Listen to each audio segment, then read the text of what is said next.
Qual é a câmera que a gente olha caso precise? Acho que Essa daqui, nesse caso. Isso. Boa tarde a todos. Estamos aqui em mais um episódio do Contar Pode. Hoje a temática é sobre empreendedorismo. Empreender em tempos de crise. E o convidado da vez é André Gabileu. E o meu sócio, Felipe Mendes, que veio para contribuir também com a temática nos assuntos tributários. E com essa incerteza que a gente está vivendo aí no momento atualmente, né, que é a reforma tributária. André, a gente queria escutar um pouquinho sobre você, o seu currículo, sua experiência de trabalho, que você pode contribuir com a gente nessa temática, nessa incerteza que a gente está vivendo no mundo atual. Que bom. Antes de mais nada, muito obrigado pelo convite, né, a todos, né, especificamente a Juliana que está aqui presente e ao Felipe, né, que comandam esse podcast, né, um canal de comunicação que é sempre muito válido, né, porque hoje eu acredito que ele abre espaço para diversos debates e bate-papos, né, que eu acho que é sempre o aspecto positivo, né, desse momento, que é um momento onde a gente vai discutir sobre temas que são relevantes. E aí a gente já começa a falar sobre situações que hoje já impactam, né, a vida de todo empreendedor ou daquelas pessoas que querem empreender. Mas antes de começar a falarmos, né, para não sermos de fato tagarelas, né, nesse sentido, meu nome é André Gabiot, tá? Sou CEO da Gabiot, né, uma empresa que já há 14 anos milita, né, na gestão empresarial, que é o nosso foco, né? A gente gosta de organizar empresas. Essas empresas elas podem ter portes diferentes, não? Pequenos empreendedores, médios empreendedores, grandes empreendedores. Hoje o nosso foco está muito claramente definido para os médios empresários e as pequenas, né? Empresas pequenas, empresas emergentes, vamos dizer assim. Uhum. E a gente já atua, né, no Brasil e fora do Brasil. No Brasil, a gente tem 3 grandes representações. Uma aqui em Sergipe, que é o local onde a gente nasceu, onde a gente se criou, vamos dizer assim, né, onde a gente começou a gerar resultados expressivos e os demais estados do nosso país passaram a gerar demandas para a gente. Isso levou a gente a abrir 2 frentes comerciais, uma na Bahia, mais especificamente, e uma outra ali em São Paulo, mais especificamente no município ali de Campinas. A nossa atuação, então, acaba gerando esse impacto e o continente africano, então, passa a nos demandar também trabalhos. Hoje a gente já tem há mais ou menos 3 anos ali em Moçambique e temos uma iniciativa hoje nascendo, né, ali em Portugal, que hoje é a menina dos nossos olhos, né, caminhando ali para o caminho ali da Europa mais em si. Que legal. Então, a nossa empresa trabalha com essas 5 verticais essas que têm a consultoria, a mentoria, a educação, né? Temos uma lógica mais específica de engenharia e terceirização. A gente tem mais 2 outras que são recentes, que é o ISD e a ciência de dados. Então, para a gente não ficar falando notadamente sobre a empresa como um todo, eu ainda participo, né, dos ambientes acadêmicos, sou professor do Instituto Federal, hoje de Sergipe, já leciono, né, em graduações e pós-graduações desde 2009, e hoje sou presidente do Soma, que é um grupo de empresários que tem hoje tentado, na medida do possível, construir uma rede de relacionamentos, de network, né, qualificada, para todo empresário que quer desenvolver negócios e, através também da educação, crescer e empreender. Então, esse é um pouquinho do que a gente tem feito, né, no dia a dia. Juliana, posso quebrar um pouco? Posso pedir que você fale um pouquinho mais sobre o Soma, especificamente? Perfeito. Eu fiquei bem curioso. A gente estava conversando antes e aproveitando que ele está no ar, né, já para explicar também. O Soma, falar um pouco sobre o Soma. Perfeito. O Soma basicamente, ele possui 2 grandes pilares, né? O pilar educacional. Existe um outro pilar que é o pilar do networking, né? Ou pelo menos a minha expectativa dentro desse grupo é que a turma tanto aprenda, né, a conceitos novos, conceitos que já são consolidados, mas que se reforcem aqui, mas ao mesmo tempo não deixe de pensar na lógica do negócio, né? A ideia é que no network gere-se negócios. O grupo é um grupo que hoje está presente tanto em Sergipe quanto em Alagoas. Temos 2 grandes grupos ali na Paraíba e temos um outro grupo ali no Rio Grande do Norte. Esses grupos, eles dão acesso a mais de 700 empresários hoje, e o grupo cresce, né, com frequência, né, com a entrada de novos empresários. Aqui em Sergipe a gente já está indo para o 2º ano, né, de existência do grupo. Então é um grupo que está crescendo, trazendo especialistas tanto nacionais, como foi o último encontro da gente, onde a gente encontrou o especialista, o Amoripinho. investidor, né, em startups e enfim, como nós também investimos em especialistas locais que vão trazer conteúdos qualificados para essa turma de empresários. Nos reunimos então uma vez por mês, onde ali temos eventos de conteúdo e eventos de networking para serem trabalhados. Perfeito. Bem interessante a iniciativa, o projeto. Assim. Então, no momento de incerteza, né? Sim. Empreender nesse momento, em tempos de incerteza, fortalecer grupos de empresários é muito importante, né? De fato. Até porque você vai estar dentro de um grupo, Sim. onde você vai ter diversos ramos, Sim, né, de negócios, onde negócios vão surgir, onde você compartilha e ali vai fluindo, né? É como se fosse um ecossistema para fortalecer empresários. Perfeito. A grande sacada é de a gente entender que existem canais de comunicação empresariais que são e precisam ser trabalhados, e um deles é esse canal de comunicação, através de grupos, né, de associação ou grupos que são cooperados, que naturalmente fazem com que algumas etapas de uma ação comercial tradicional elas possam ser puladas, né? Naturalmente, quando a gente faz um processo comercial que ele é, vamos dizer assim, tradicional, ele precisa passar por algumas etapas, como, por exemplo, o mapeamento da empresa que eu quero atender, o que eu posso, né, alcançar. Eu preciso, nesse ato de entender que essa empresa é um grande potencial, entender também que eu tenho que qualificá-la para saber se a dor que ela sente hoje é a dor que eu posso, inclusive, curar com a minha matriz de produto ou serviço. Mas, por outro lado, eu preciso ter alguém que conheça ou que, no ato desse contato, possa estabelecer, né, um canal de comunicação para que a gente apresente um projeto, um produto, um serviço, enfim. Na medida em que a gente faz isso, né, a gente passa então para uma segunda fase, que é uma fase onde a gente vai apresentando esse projeto, gerar uma possibilidade de negócio. Quando a gente está dentro de um grupo, né, de empresários, de network, enfim, a gente acaba pulando essas etapas de alguma maneira, né? Porque imagine você entrar em contato com uma pessoa que você nunca viu você na vida, né? Naturalmente ela vai perguntar quem é Juliana, quem é o Felipe, né? Quem são essas pessoas que estão entrando em contato comigo e que, enfim, eu não tenho nenhuma referência. Sim. As pessoas naturalmente vão ficar mais receosas. Dentro de um grupo você passa a demonstrar o seu trabalho, você conversa com pessoas, você entrega um cartão, você estabelece um relacionamento, com ele vem a credibilidade, porque as pessoas passam a te avaliar, saber exatamente se você fez em algum lugar. De alguma maneira, esse relacionamento passa a gerar para você a possibilidade de ser lembrado quando a dor passar a ser uma coisa real. Aí é onde você deixa de ter que mapear, qualificar e passar por toda aquela fase comercial e você pulou etapas. Porque agora, quando eu precisar de alguém que fale sobre tributário, eu posso pensar no Felipe. Mas quando eu penso em fazer auditorias financeiras, quando eu penso em estruturar ou entender onde é que eu tenho perdido dinheiro financeiramente, eu posso pensar na Ju. Então, veja, são situações que outrora, se vocês não estivessem participando do grupo, vocês poderiam até ser lembrados, mas eu provavelmente não teria tantas referências por vocês estarem dentro de um grupo como esse. Fora uma série de outros benefícios, né, que são trazidos. Você me recorda da fixação da marca e da identidade, né? Perfeito. Como sim, importante isso, né? Importantíssimo. Memorar alguém ali. Exato. Uma situação que chama, né, para um profissional específico. Perfeito. Posso fazer uma pergunta Deve. de cunho mais, digamos assim, informal mesmo? Sim. Existe uma razão pela qual o núcleo, digamos assim, né, está localizado no Nordeste, Paraíba, Rio Grande do Norte, Sergipe? Perfeito. Eu tenho a sensação, por que eu estou perguntando isso? Né? Sim. Eu tenho a sensação de que o pessoal do Sul e Sudeste está meio que migrando para cá, me dá a impressão de que o mercado do Sul e Sudeste está saturado. Não sei, eu sei que não está saturado porque é onde acontecem os principais negócios do país, mas Sim. A sensação que eu tenho é que o pessoal do Sul e Sudeste está vindo para cá fortemente. Por isso que eu faço essa pergunta. Sim, né? sim. Mas Rio Grande do Norte, Paraíba, Sergipe. Se você puder falar um pouco sobre isso. Com certeza. Existem diversos grupos de networking, né? Grupos empresariais. A citar, né? Como, por exemplo, o próprio LEAD, né? Que é um grupo empresarial que foi capitaneado lá atrás pelo próprio Dória, que tem uma concepção, né, mais específica, que é uma conotação mais política, né, onde você tem ali, primeiro, grandes players do mercado, né, você tem uma faixa, inclusive, de faturamento muito maior. Naturalmente, você tem naquele grupo pautas que são políticas, onde você, de alguma maneira, leva, né, para o governo ou para as entidades alguns pleitos que, outrora, em outras instituições, são difíceis de serem feitas.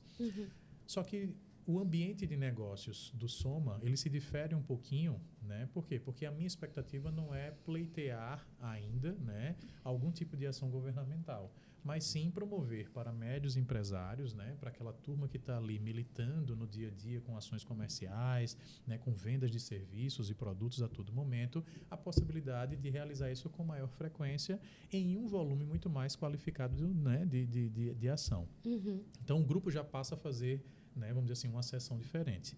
Ele não é um grupo que nasce no Sudeste, porque o próprio fundador, né, aquele que literalmente construiu a franquia, vamos dizer assim, ele é de fato um paraibano, né, uma pessoa que nasceu, cresceu no Nordeste, já tinha, né, dentro da sua raiz, né, de família, uma própria lógica de fisiologia na área de comunicação, entendeu que isso era uma das coisas que era um fator fundamental para o empresário, porque todo mundo precisa se comunicar, falar bem, de fato, para que possa expor produtos e serviços que eles ofertam. Entendeu que ele poderia reunir isso em uma metodologia, construiu essa metodologia, passou a fazer frentes lá na Paraíba e depois ele passou então a expandir para outros estados, né? Pegando profissionais de referência nesses estados. Eu estou como presidente agora, mas eu não era o presidente até 2 meses atrás. O André Vieira, né, que infelizmente, em função de uma patologia recente, acabou falecendo, mas me deixou com a ação, né, de dar continuidade no grupo, nos convidou para tocar esse grupo aqui no estado e eu tenho tentado desempenhar isso da melhor maneira possível. Perfeito. Perfeito. O André Vieira é uma menção, né, um grande advogado. Um grande advogado. Faleceu recentemente. Exato, exatamente. A menção, a homenagem a ele aí fica posta aí. Fica posta. Eu acompanhei o último evento do Soma, foi onde chamou a atenção que um grande empresário do nosso estado fez parte. Exato. E aí me chamou a atenção. O que é isso aí, esse Soma? Eu quero fazer parte também. Exatamente, né? O Milton teve... a gente teve a satisfação, né, de ter o Milton falando sobre a economia do Estado, as iniciativas, né, inclusive do órgão ao qual, inclusive, ele capitaneia os esforços, demonstrando, inclusive, quais são as prerrogativas às quais a gente precisa se preparar enquanto organização, quais são as iniciativas que provavelmente trarão impactos, né, não só no nível ambiental, mas empresarial, econômico no geral. E isso trouxe para os empresários questionamentos, perguntas. Então, foi uma noite extremamente rica, né? Principalmente pelo lado da percepção de como o Estado vai se comportar, né, agora com o novo governo, mas também quais são as iniciativas práticas que estão acontecendo e que o empresário precisa estar preparado para, numa perspectiva de que ele precisa agarrar essas oportunidades que virão, tão logo serão, né, colocadas para que a gente abrace. Então, o empresário sabendo disso, o empresário tem condições de se preparar, né, de se colocar. E uma das características interessantes do próprio grupo é fazer com que ali dentro daquele ecossistema você tenha praticamente 3 grandes papéis. Ou você é cliente de alguém, ou você é fornecedor de alguém, ou você pode ser o sócio de alguém. Essa é a grande sacada. Então, na medida em que você está dentro de um grupo como esse, você pode ofertar o seu serviço, você pode comprar o serviço ou o produto de alguém, mas, para além disso, você pode desenvolver projetos onde haja, inclusive, a construção de uma sociedade, você está desenvolvendo negócios, coisas que vocês não teriam na medida de que a gente, dentro do dia a dia, poderia estar fazendo prospecções, mais uma vez, de maneira muito tradicional. Então, esse é um canal de comunicação que a gente entende que é pertinente. E quantas vezes, né, André, tem pessoas que têm a mão de obra qualificada, têm a expertise no ramo, no assunto, mas não tem a parte principal, que é o investimento para iniciar uma carreira, ou uma empresa, ou um grande escritório. Tem um potencial startup ali. Exato. Justamente. Né? Temos ideias, mas muitas vezes falta o motor, né, de crescimento. A gente fala muito que uma bacia de ideias cheia, lotada, vale 10 centavos na feira. Né? Por que ela vale 10 centavos? Porque, no final das contas, não basta ter a ideia, né? Você precisa ser capaz de tirá-la do papel. E aí é onde entra, né, todas as iniciativas de estudos econômicos, financeiros, a nossa preocupação em que tipo de classificação, né, tributária, por exemplo, nos estudos, a empresa pode se enquadrar para, inclusive, iniciar a sua vida de maneira competitiva. Então, a importância, né, de especialistas como vocês nesses processos, né, do nascedor da empresa, ou até mesmo em empresas que já estão pensando em dar o próximo passo, fazer isso de maneira madura, é extremamente fundamental. E é nesses grupos em que a gente tem a oportunidade de fazer isso. Com certeza. Importantíssimo. Importantíssimo. É muito bom conhecer que a gente tem um presidente do Soma. Exatamente. Felipe, eu trabalhei com o André numa empresa e aprendi muito com ele. Eu entrei nessa empresa com o intuito de organizar e André, com a experiência dele em gestão de processos, eu com a minha experiência de gestão financeira, contábil, a gente chegou lá e foi arrumando a casa aos pouquinhos, né, André? Exato. Primeiro começamos no financeiro. Exato. E aí a gente começou a desencadear várias bagunças, digamos assim, né? Você está falando aqui, eu só estou pensando em negócios digitais já. Você casando as informações que o André traz e juntando. E já estou pensando aqui num app que vocês possam criar olha de forma só, conjunta. já está surgindo um negócio eu já entro aqui. na história com a parte jurídica. Mas assim, Perfeito. eu estou falando isso porque as relações modernas hoje em dia estão muito dinâmicas e digitais, né? Você falou de negócios, eu só fiquei pensando aqui, meu Deus, esses contratos precisam ser, digamos assim, fluidos, mas ao mesmo tempo seguros, de a pessoa poder saber aonde está, né? Qual o grau de responsabilidade, mensurar. E aí você já falou aí, né, dessa troca de experiências que vocês tiveram. Exato. E é através dessas práticas que surgem as ideias, né? Até mesmo de padronização de praxe ali no dia a dia. Eu estou falando isso porque você falou exatamente isso. Já fiquei aqui imaginando, né? Casar as informações de contabilidade financeira, com gestão, com tributário, com jurídico. jurídico. Por exemplo, criar um aplicativo que você possa controlar ali, né, o dia a dia da empresa para mensurar melhor as informações, para tomar decisões. Para que a contabilidade possa saber, né, sei lá, por exemplo, uma provisão a ser tomada ou não, esse tipo de coisa. Você assim, tocou no assunto principal. A gente chegou nessa empresa, como o empreendedor, o empresário ia tomar uma decisão se ele não tinha dados. Não existia controle nenhum, Felipe. Sem os dados não vai. As expectativas de tomar decisão do empresário elas são sempre as maiores possíveis, né? Só que na medida em que elas são grandes, elas não são grandes apenas em volume, elas são grandes também em termos de velocidade. Ele quer fazer isso até porque o mercado impressiona ele a fazer isso de maneira rápida. E como fazer isso, né? Sem ter uma organização processual? A gente tem ouvido bastante o mercado falar sobre a importância dos dados, a importância de ter isso muito bem estruturado para que a tomada de decisão ela possa ser cada vez mais assertiva, né? Acurada.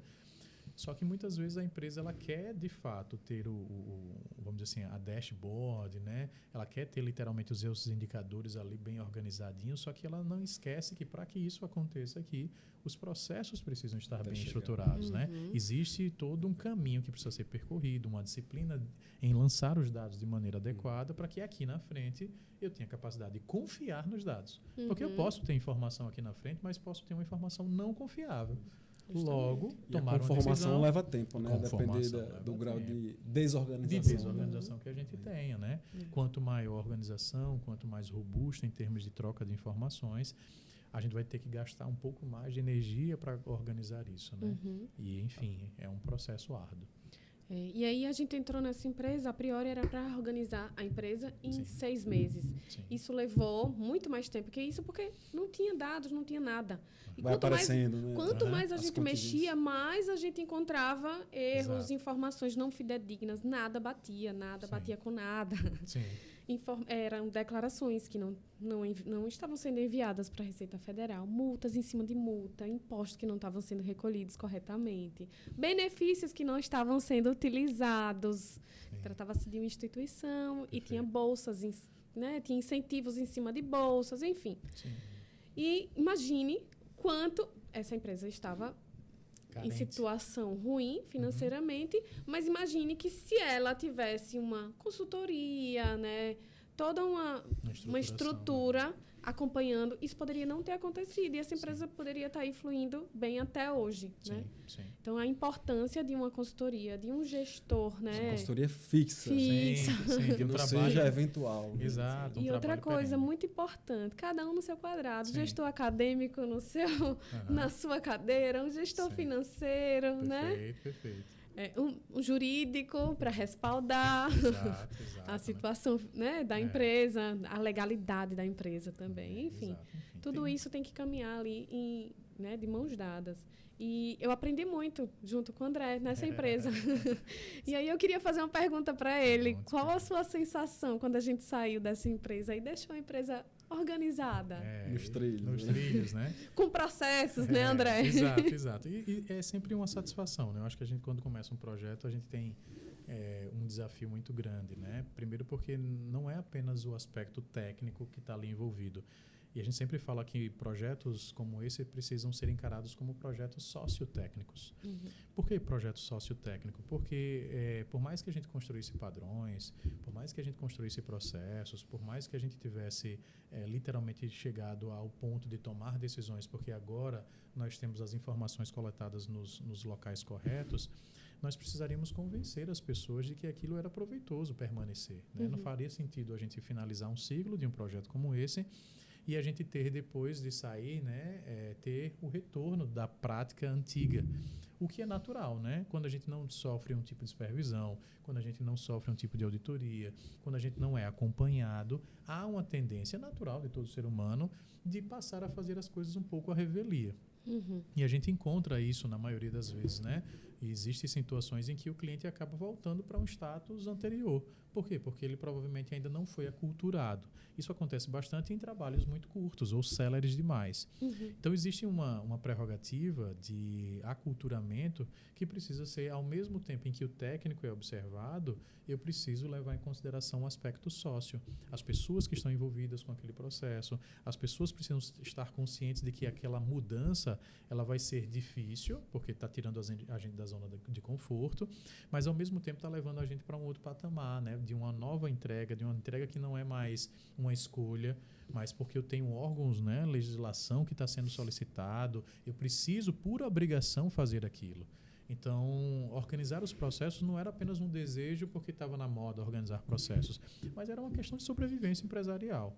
Então, quando a gente sai de um projeto como esse, a gente se sente feliz, mas, ao mesmo tempo, se a empresa não garantir que o comportamento dela, e não no aspecto técnico, mas se ela não conseguir, né, fazer com que a alta liderança, quando eu digo alta liderança, a liderança na realidade tática dela, né, ela consiga imprimir isso nas suas ações operacionais, a conformidade com esses processos, a gente incorre no risco de voltar a ter os mesmos problemas e ter os mesmos problemas. Então, eu lembrei de uma situação que vale a pena frisar aqui. E eu aprendi lá nessa empresa. Muitos empresários esquecem do contas a receber. E aí, às vezes, o contas a receber tem lá um valor que você pode recuperar ou você pode terceirizar e você pode fazer daquilo uma outra receita, né? E muitos empresários não sabem. Imagine que você pode contratar uma empresa de cobrança para reaver aquele valor que está lá, perdido no contas a receber, e você consegue gerar uma outra receita. Perfeito, justamente. Caminhando para a prescrição, exatamente. São coisas assim que o empresário, às vezes, ele está tão... Como é que eu posso falar? Está tão assoberbado, é tanto problema no dia a dia, que ele esquece de ver alguns detalhes como esse, né? Claro. É um contas a receber, é um contas a pagar, que você pode substituir algumas despesas por outras menores. É um tributo que você pode fazer um outro planejamento. Eu também estive em outra empresa em que, quando eu cheguei lá, a empresa estava com prejuízo fiscal, certo? E a empresa estava no presumido. Como assim? Você tem prejuízo fiscal, então foi a primeira coisa. Assim que eu bati o pé na empresa, que eu peguei, a empresa estava com alguns valores em aberto, certo? Então, assim que a gente chega na empresa, a gente já levanta, né? O empresário já tem um checklist, Juliana. Levante os valores em aberto, levante o contas a receber. Então, eu já vou, né, orientada. E aí, quando a gente levantou os valores em aberto, eu vi lá um imposto a pagar, IRPJ, CSS. Como assim? Do primeiro trimestre. Como assim? Se eu tenho prejuízo fiscal? Não estou entendendo. Aí comecei a questionar. Enfim, de imediato, a gente já conseguiu não pagar esse imposto, porque o primeiro imposto que você paga é o que lhe enquadra no regime, certo? Então, deu tempo da gente se enquadrar no lucro real. E reaver não foi pago, na verdade a gente diminuiu... Aproveitar o prejuízo. Né? A gente diminuiu o saldo do débitos, né, de débitos em aberto. Isso foi ótimo. Aí você já, né? Benefício imediato ali já. eu comecei a pensar o seguinte, não, eu cobro um valor fixo pela minha consultoria, eu já me animei, eu quero cobrar em cima do percentual, eu Sim. consegui uma economia e tanto, com o olho rapidão, gente, bateu assim, como assim, né? Sim. Então, são coisas como essa que o empresário, ele... Às vezes, são empresários, assim... como é que eu posso falar? Que tem um currículo excelente, pessoas muito... Enfim, mas que não consegue entender que existem caminhos a serem tomados para soerguer a empresa, né? Sim.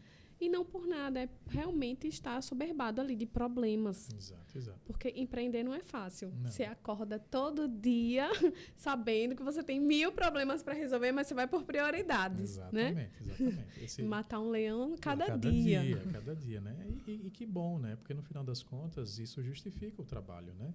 Às vezes a gente fala tanto sobre essa perspectiva de que o empresário ele não consegue, de fato, fazer tudo. E, literalmente, isso é um sinal que, de alguma maneira, pode ser até positivo, porque quando ele não consegue fazer tudo, significa, de alguma maneira, que ele pode estar crescendo. E aí, isso abre espaço para que ele deixe de fazer coisas que são menos nobres para fazer a coisa que, de fato, é nobre. O que é nobre, normalmente, dentro de uma organização? E a gente não pode fugir disso, ainda que isso fira, de alguma maneira, a parte daquilo que a gente faz. Se hoje a gente não está dentro do primário da empresa, o que é que a gente chama de atividades de primário? Atividades de primário são aquelas que fazem a empresa funcionar. Hoje existe muito claramente a percepção de 3 grandes funções empresariais. A função vendas, né? Que normalmente em algumas empresas a gente chama ela de comercial ou até mesmo marketing. Existe uma outra função, que é a função que entrega o que você vende, que é a função operação ou produção, enfim. E existe uma outra que é muitas vezes esquecida, mas que sem ela também não tem o que vender, que é a função de desenvolvimento de produto. Se hoje você não se enquadra em nenhuma dessas 3, você está no secundário da empresa. O que é o secundário? São áreas que eu normalmente possuo dentro da organização, que elas são áreas chamadas áreas de apoio. Logo, elas só existem porque existem 3 funções que são fundamentais em toda e qualquer organização. Desde a bodega do seu João, ali na esquina, até a multinacional. Ora, aí a gente se pergunta, o que é que o empresário de fato deveria se ocupar? Ele deve se ocupar pensando em produtos e serviços, ele deve se ocupar fazendo a venda do produto e serviço, e ele deve se preocupar em entregar aquilo que ele promete para a sociedade de uma maneira geral. Logo, e vão existir situações em que ele não terá aquele tempo que a gente gostaria que ele tivesse. Aí é onde entra literalmente a nossa prestação de serviço, seja ela financeira, jurídica, de marketing ou de qualquer outra, que tem como objetivo auxiliar esse empresário que tem pouca maturidade, muitas vezes, ou até mesmo uma maturidade, mas ele está gastando o tempo dele com o que é nobre e abre espaço para que a gente tenha condições de entregar aquilo que ele não é especialista, porque, enquanto especialistas, conseguimos enxergar aquilo que ele não consegue. Os dados processados já. Né? Os dados processados. As isso, entrelinhas. o que é nobre para o nosso core, né? Quando a gente fala do nosso trabalho, a gente está enxergando que o nosso core business, né? Aquilo que de fato faz com que o empresário olhe para a gente e enxergue valor, é aquilo que nós somos especialistas em fazer. Então, ele não tem interesse em ser especialista em finanças, ele não tem interesse em ser especialista em jurídico, ele não tem interesse em tributário ou em qualquer outra ação em processos. Não. Que bom que eu tenho vocês. Porque eu preciso vender e eu preciso entregar o que eu vendi. Uma pergunta que me vem, né? Eu sei que não existe uma resposta matemática, mas eu acho que é o dilema de todo empresário e empreendedor. É o seguinte: quais são os limites da delegação? Sim. Até que ponto eu posso delegar? Eu digo isso até eu advogado no dia a dia ali. Que petição eu posso delegar? Será que eu posso delegar isso mesmo? Exato. Sim. Será que eu estou perdendo tempo com isso? A história da lei de Pareto Sim, também, tentar equilibrar ali, tentar não perder tanto tempo com atividades digamos assim, que não sejam rentáveis. Mas eu acho que é um dilema. Sim. E que, se você puder comentar um pouco, Sim. se existiria, digamos assim, pelo menos um norte, assim, qual o limite da delegação. Né? Perfeito. Isso é mutável. Até onde eu posso delegar, a partir de que ponto. Esse mote que você acabou de mencionar já dá uma resposta. Sim. Se você puder aprofundar perfeito. com essa, digamos assim... Existe um grau de maturidade empresarial que ele pode ser medido, né? Por isso que eu falo muito que isso é mutável. Então, toda empresa, quando ela nasce, ela é pautada em recurso. Então, se o Felipe não tiver na empresa naquele dia, o mundo se acabou. Por quê? Porque é só o Felipe que consegue fazer aquilo. Perdeu o negócio. Perdeu o negócio, né? André não está dentro da empresa, então, meu Deus, alguém sentiu a falta do André. Por quê? Porque se André não estiver aqui, a coisa não funciona. A Juliana não está na empresa naquele momento. Pronto. Toda empresa, ela nasce e ela é pautada em recurso e não em processo.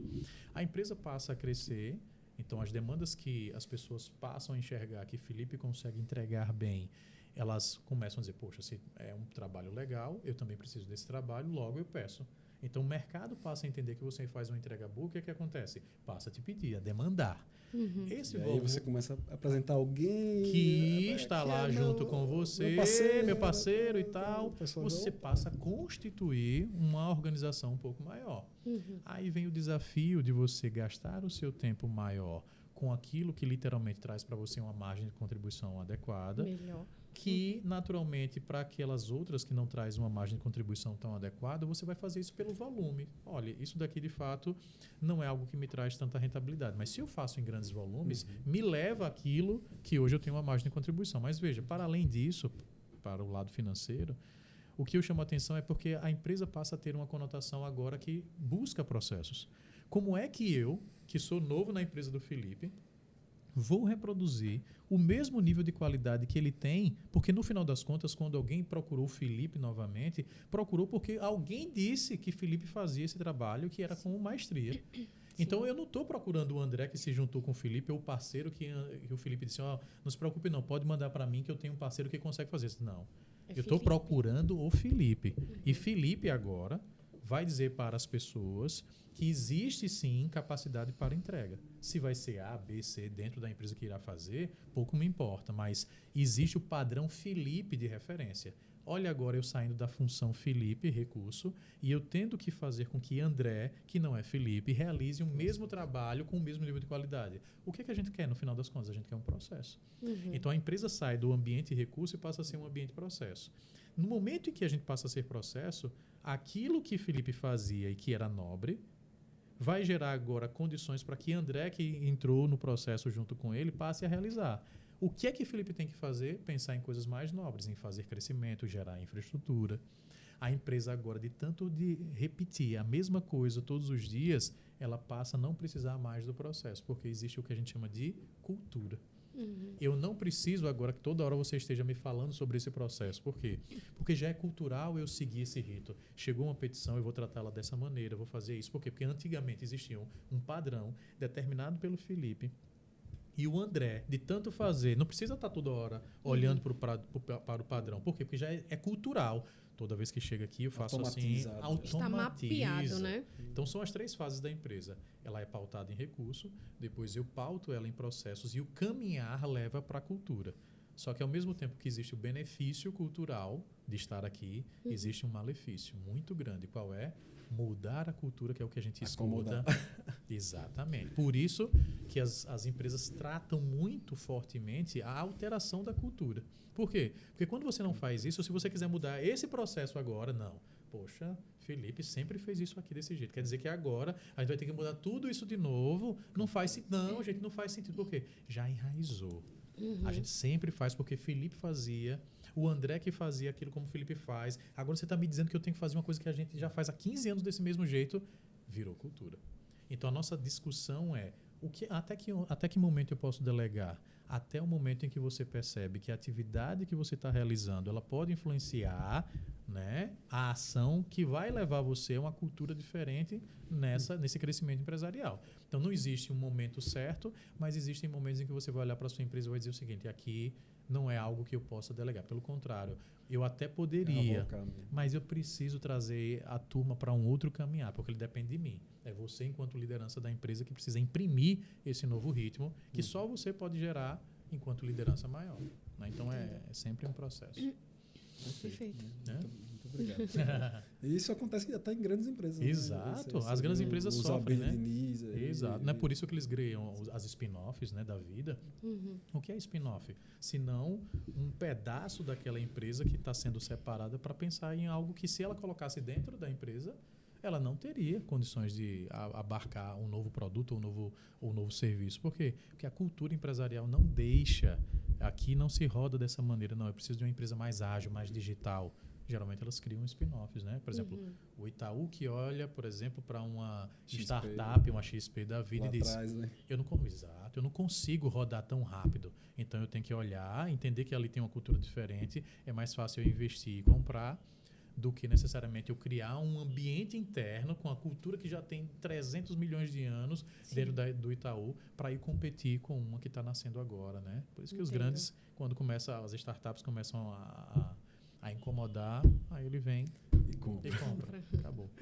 Perfeito. Né? Muitas vezes o objetivo de quem cria startup é que se é, compre mesmo. Exato. Né? Exato. Resolveu a vida ali, E uma acabou. venda do descendente, Exato. mais 2 gerações ali. Acabou. É a caminho. Aí é negócio, e gera negócio, e gera possibilidades, né? Perfeito. Então é um caminho. Vou lançar uma pergunta que eu não sei se vocês vão saber responder. Sim, vamos Você acha, pode servir para os dois.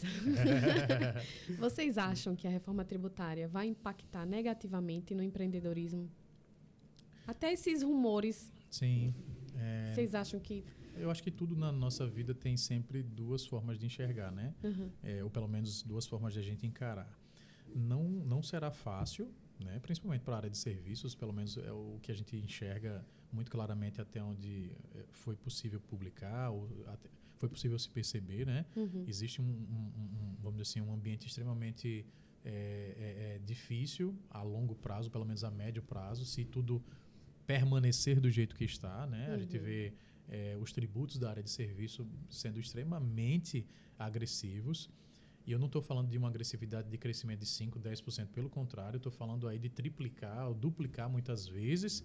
Então, ou até mais. Ou até mais. Imagine essa situação para quem já sofre hoje com os tributos atuais, reconhecer que lá na frente eu posso ter 3 ou 4 vezes mais o impacto, né? Então, isso vai, para esse segmento, ser um grande divisor de águas. Não dá para dizer que isso é positivo, mas, por outro lado, a gente entende que a reforma ela precisaria sair, ela precisa sair. Existem, vamos dizer assim, o delay entre aquilo que a gente faz hoje no mercado e opera versus aquilo que a lei antiga nos promovia ou nos promove, né? Isso acaba travando uma série de iniciativas que a gente sabe que a reforma ela deveria vir para minimizar esses impactos que hoje nós temos, né?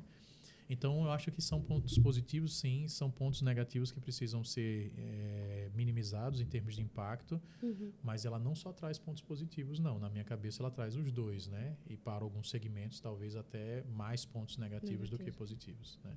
Eu acho que é um ponto. Perfeito. Eu estava, por coincidência, eu tenho criticado a reforma.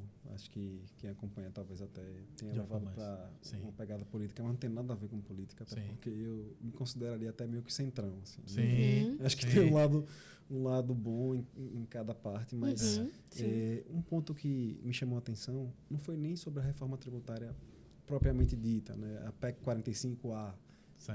Foi justamente sobre um projeto de lei que eu estou até buscando aqui, PLP 178 de 2021, que eu não sabia que existia até pouco tempo atrás. E aí, pesquisando nessas pesquisas, descobri que essa lei, que já vinha antes, né, em 2021, já vinha, na verdade, sim, né, vinha no bojo que a proposta da reforma tributária já vem desde 2019, né? Mas esse projeto de lei veio de 2021 e meio que estabelece a obrigação do estabelecimento de obrigações acessórias por meio de lei. E aqui, para quem não é do ramo jurídico, isso significa uma facilidade muito maior, porque hoje, como é que funciona? A obrigação acessória, que é o que a gente chama de dever instrumental, é a obrigação de fazer, de não fazer, de prestar uma declaração, de apresentar um livro para a Receita. Não é nada que implique na obrigação de pagar o imposto, o tributo. É uma obrigação de fazer algo em prol do fisco, digamos assim. E hoje, esse tipo de obrigação é estabelecido por meio de ato infralegal, ou seja, ato do Poder Executivo, ato da Receita Federal, ato da Secretaria da Fazenda de Sergipe, ato da Secretaria de Finanças do município de Aracaju. Não precisa de um processo legislativo formal. Então, já imagina, né, o caos que é, vocês contadores sabem muito bem disso. E assim, eu acredito que esse projeto de lei, ele precisa passar junto, né? Pelo que eu vi, já foi bem encaminhado, salvo engano, já está indo para a sanção. E agora fiquei um pouco mais esperançoso em relação à reforma tributária, porque pelo menos, né, um freio nas obrigações acessórias. Não seria um freio, mas um controle. Né, um marco. Eu diria que é um marco, né, em relação a criação de obrigações acessórias e algo que vem, digamos assim, casar, né, com essa questão da reforma tributária. E quanto à reforma tributária, o mérito da reforma em si, eu entendo que, do ponto de vista de justiça fiscal, ela continua a estabelecer uma tributação regressiva, porque o consumo segue a ser fortemente taxado, né? Segue a pagar a conta. O setor de serviço vai arcar com esse, digamos assim, trespasse do ISS, ICMS aglutinado no IBS. Quem vai pagar a conta é o serviço. Exato. Sem dúvidas, né, ali no equilíbrio das balanças. Mas a crítica maior é para o povão mesmo, a pessoa que ganha até um salário por mês. Não vai sentir, não, essa história de cashback não me convence. Eu respeito quem entende que é uma iniciativa, digamos assim, que diminui, né, a questão da a justiça que da eles falam, né, a justiça fiscal. Tal, mas na prática o consumo vai continuar a ser altamente taxado. Né? Renda e patrimônio vai subir um pouquinho, mas não vai ser nada demais.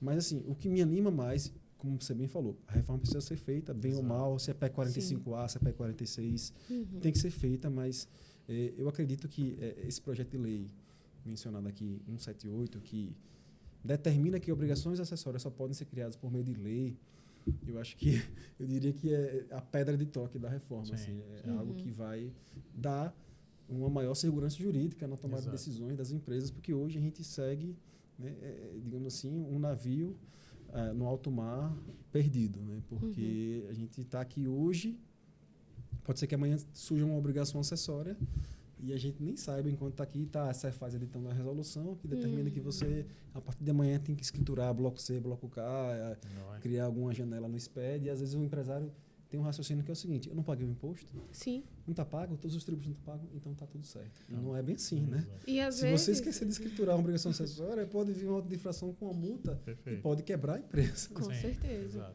Então vamos ver se esse projeto de lei passa. Eu acho que se passar, aí eu acho que engrena. Assim, isso. Mas sim, vai ser elas por elas, mas pelo menos com a obrigação acessória sob controle, né? Isso é legal, essa parte da segurança jurídica, né? Porque hoje a gente vive uma insegurança total. Manicômio. Mas você falou sobre bloco Principalmente no ICMS. Principalmente no ICMS. O bloco K mesmo, a gente teve iniciativas em algumas indústrias aqui do estado para implementar bloco K, né? E na época era um processo assim meio que difícil de ser conduzido, porque existia a insegurança de se, no final das contas, se ao final dessa implementação do bloco K, nós teríamos literalmente o benefício promovido, né? Uma vez que, assim como foi o E-Social com tantas idas e vindas, né?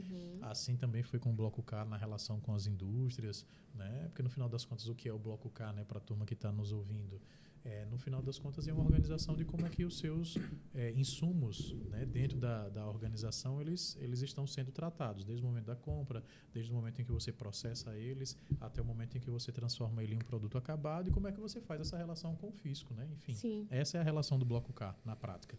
É você organizar, mais uma vez, os processos empresariais para que você tenha tanta a gestão sobre a matéria-prima, quanto a gestão do workflow do produto em si, quanto a gestão do produto acabado.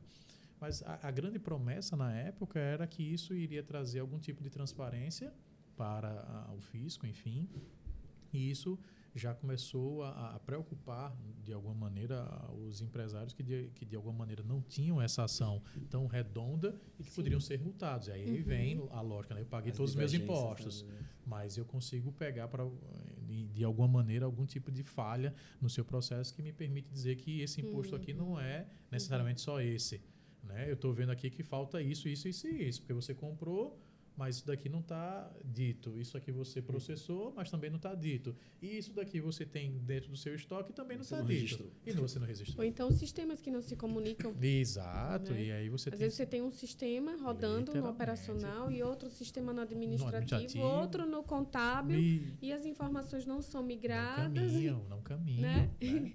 E a bagunça acontece. A observação da contadora. Né? Sistema federal, outro estadual, e ali na hora da liga. Né? Perfeito. E aí a gente entende que nessa hora o Estado entende que ele está sofrendo, se é que a gente pode dizer que o Estado sofre nessa hora, né? Mas enfim. Perfeito.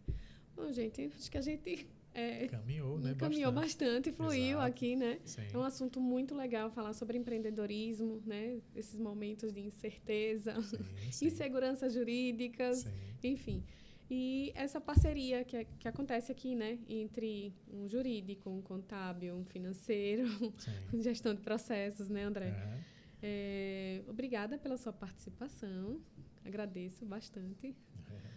Que o Soma venha aí fortalecer esses empresários, que é Verdade. bem interessante esse projeto. Estamos juntos, eu, Sim. doutor Felipe. Sim. Eu que agradeço o convite, né? A partilha aqui com o doutor, né? E com o Ju, que já caminha, né? Há algum tempo também conosco, em termos de parceria, enfim.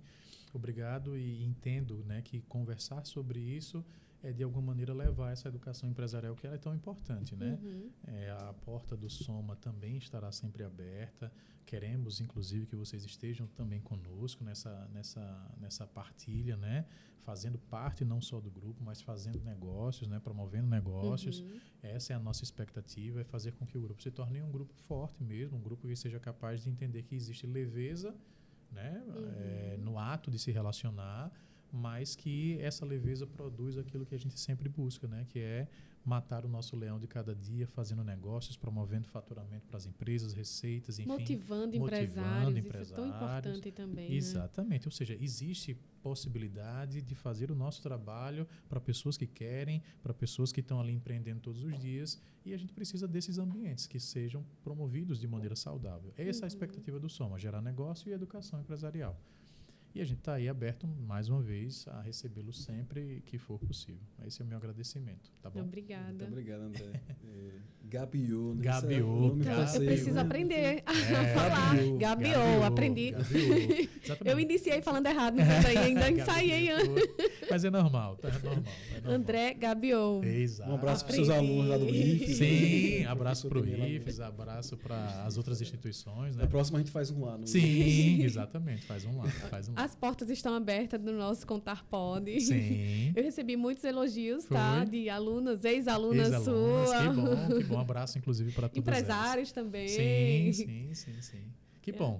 Fico Passou satisfeito. rápido, a gente vamos promover buscar, mais. Esse assunto... A gente vai buscar um tema, digamos assim, um pouco mais delimitado para uma próxima. E a gente quem sabe lá no IFES, né? Sim, e compartilhar. A minha expectativa é essa, sempre. Poder compartilhar, partilhar e fazer a coisa acontecer. Sempre de coração aberto e, enfim, convidando sempre. Tamo junto. Beleza. Obrigado. Obrigada.